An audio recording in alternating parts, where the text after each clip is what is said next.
আসসালামু আলাইকুম সবাইকে। তো আজকের ছোট ভিডিওতে আমরা শিখবো কিভাবে রাইট ফর্ম ভার্ব সলভ করা লাগে। ওয়ান ডে হযরত আলী's ফেভারিট শিল্ড স্টিল। স্টিল মানে আমরা জানি চুরি করা, বাট একটা শিল্ড কি কখনো আসলে চুরি করতে পারে? অবশ্যই না, বাট এটা চুরি হতে পারে। তো যখনই আমরা রাইট ফর্ম ভার্বস এর মধ্যে এমন কোনো লাইনের সম্মুখীন হব যেখানে একটা ভার্ব থাকবে যেটা আসলে অ্যাক্টিভলি করা বোঝায়, বাট যে সাবজেক্টটা থাকবে এটার সাথে এটা মানানসই না, অর্থাৎ অবজেক্টটা কখন ওই ভার্বটা পারফর্ম করতে পারে না, তখন আমাকে এটা বুঝে নিতে হবে যে এটা আসলে একটা প্যাসিভ সেন্টেন্স। কারণ শিল্ড চুরি হতে পারে, শিল্ড চুরি করতে পারে না। তো চুরি হতে পারে বা হয়েছিল, এটা আসলে অর্থটা কি? তো এটা ইংলিশ লিখতে গেলে আমাদের আনসারটা হবে ওয়াজ স্টোলেন। এখন একটু যদি ব্যাখ্যা করি কেন ওয়াজ স্টোলেন হইল।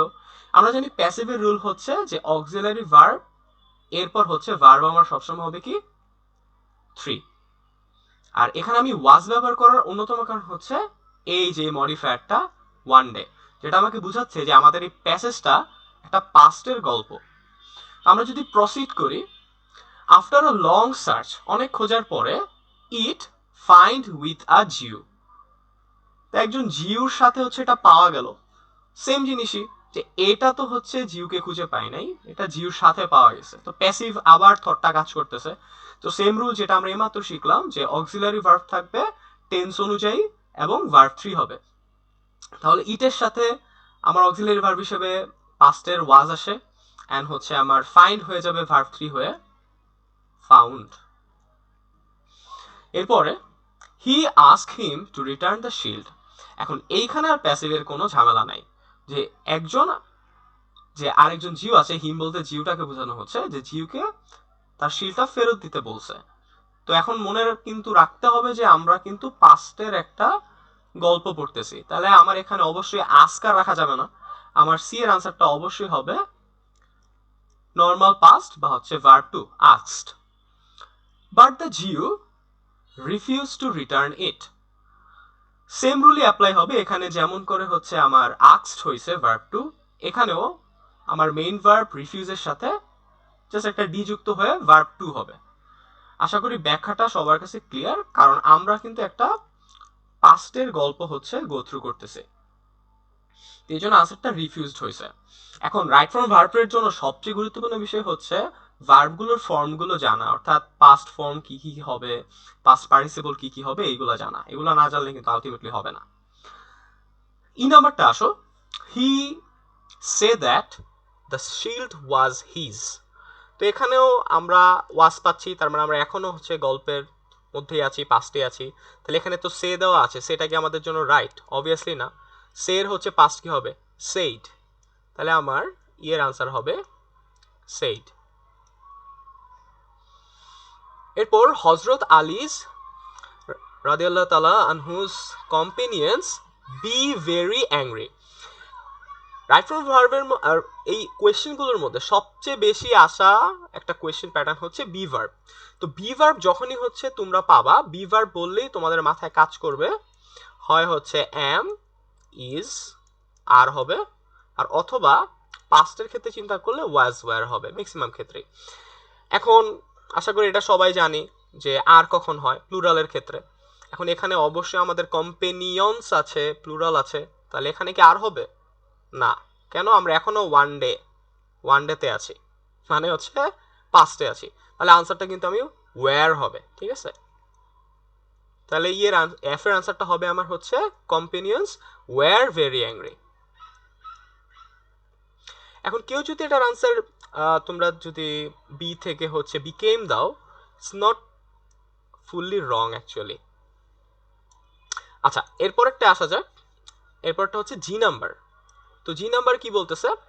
দে were ready to take the shield by force. তারা বল প্রয়োগ করে বা জোরপূর্বক শিল্ডটা নিয়ে নিতে প্রস্তুত ছিলেন। বাট হযরত আলী রাদিয়াল্লাহু তাআলা আনহু স্টপ দেম সেইং। এখন এইখানে সেম রুলই অ্যাপ্লাই হবে, স্টপ।